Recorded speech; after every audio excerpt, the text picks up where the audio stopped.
Itong binigay sa atin. Sa kalahati na.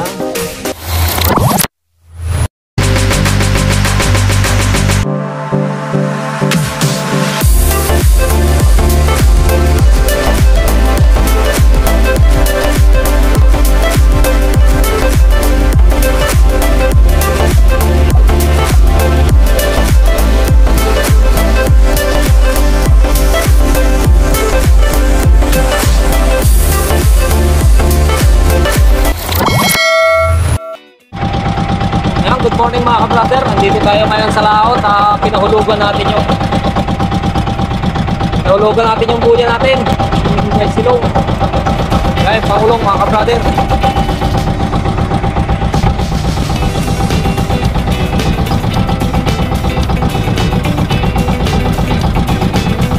At kasalukuyang nagbabatak pa ng lambat. Tayo ay nandito nakatali sa tagiliran para hilahin yung pangulong dahil lang bukit na yung lambat. Malagpag tayo. Pero magkabangka kami mga ka-brother na nandito nakatali sa pangulong. Yung dalawa ay nato sa lambat. Kailangan magpulong-tulungan dahil na hindi pinira ng mga motor ay ang lambat ay natupi. Remorkehin ng mga bangka. Yan, dalawang kasama ko.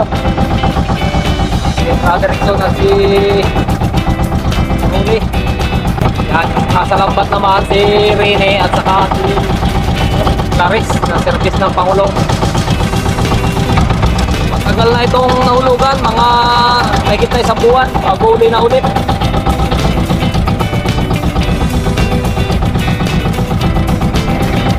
Yan, maraming salamat nga pala mga ka-brother sa patuloy niyo po pagsuporta at panonood sa mga ginagawa kong video. Sa mga silent viewer, sa mga subscriber, maraming salamat sa inyo mga brother. Nawa ay pala rin itong ating pagpapahulog ng buya. Pahulog sa pakulong itong ating buya. Dahil lang hindi pa tatlong hulog pala pero di pa nakakabawi. Malaki-laki din ang puhunan. Medyo maluwang panlambat ng pangulong. Maya pa siguro yan yung nakasipir na yan mga brother. Sara na ang ilalim.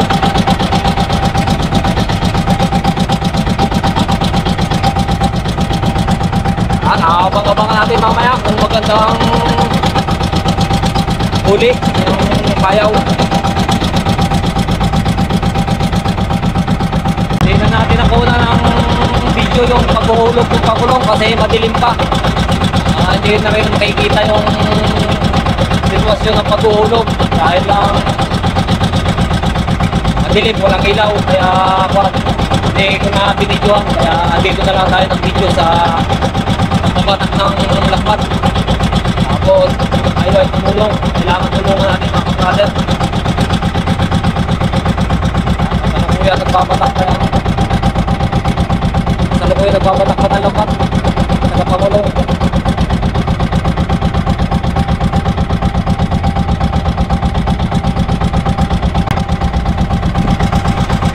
Maganda sitwasyon ng dagat ngayon, kalmang-kalma. Banayat na banayat, kaya may kaunting agos lang, kaya kailangan magtulong-tulungan para kumanda ang kastaran lukat. Maluwan ng katawan pagdagat itong kalma mga ka-brother dahil lang liliit ang alon, walang alon. Tapos mahina ang hangin, kaya kaunting remorkehan na ay papaganda natin ang kastaran lukat. Mahirap magmalakas dahil lang talagang kailangan mong itaas ang andar ng makina para mahulagod yung pangulong. Pagkagalit ang kalma, okay lang, isip nila.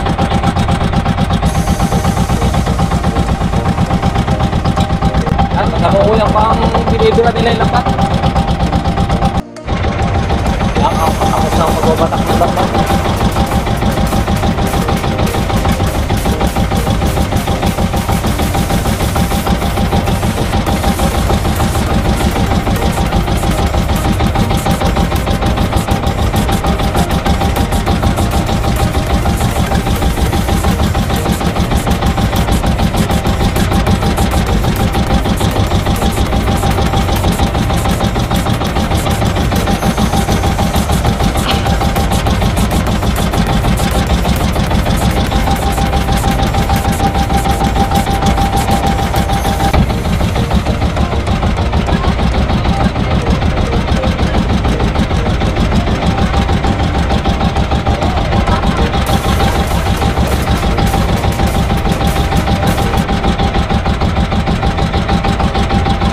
Di mga kailangan ulit.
Yan mga ka-brother, binalikan natin yung buya. Chichikapin natin yung mga lubid kung ayos pa ang pagkakatali doon sa balsada.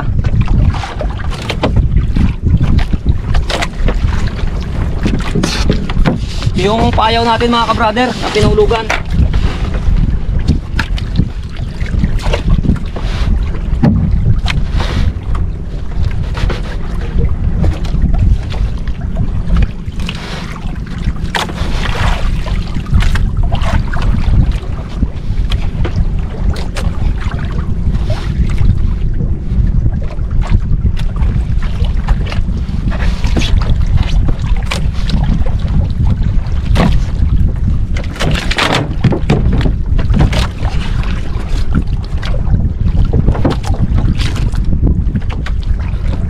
Ayos pa mga ka-brother, akuy pa yung tali.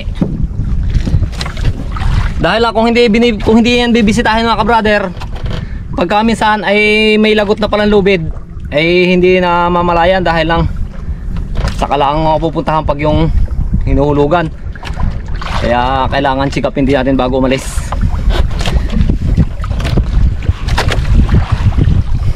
Yan mga brother, siguro makaka 40 kilos yung bigay sa atin ng bakulong. Binigyan na lang tayong isda dahil lang kakaunti ang huli. Siguro mga 2 styrofoam lang ang huli. Kaya itong binigay sa atin. Yan, tigkakalahati lang. Ang 2 tab. Ayan, maganda-ganda ang blessing natin ngayong umaga. At tayo ipauwi na.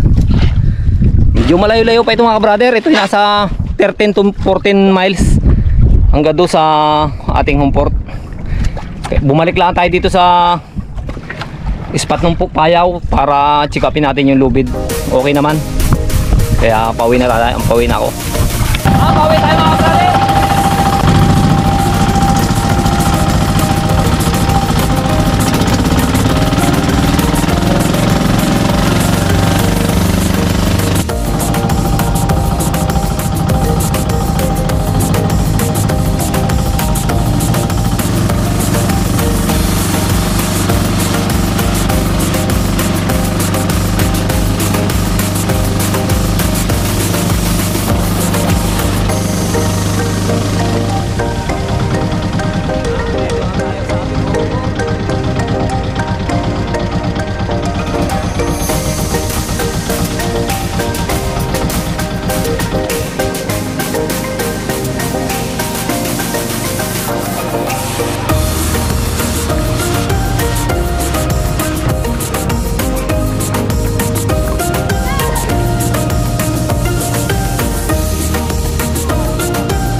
Kaya nagpapartihan na sila doon sa Tinagusungan.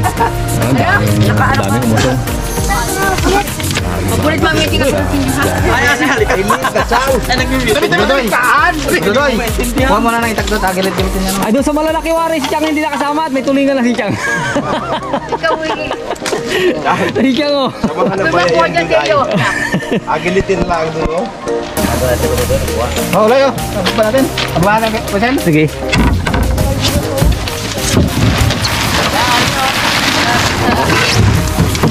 Ay, isang piso na lang din. Halitin yung gun. Oh, ganda naman. Ay, ito. Oh, ako pa raw. Badan mo pa ba? Oh. Apa?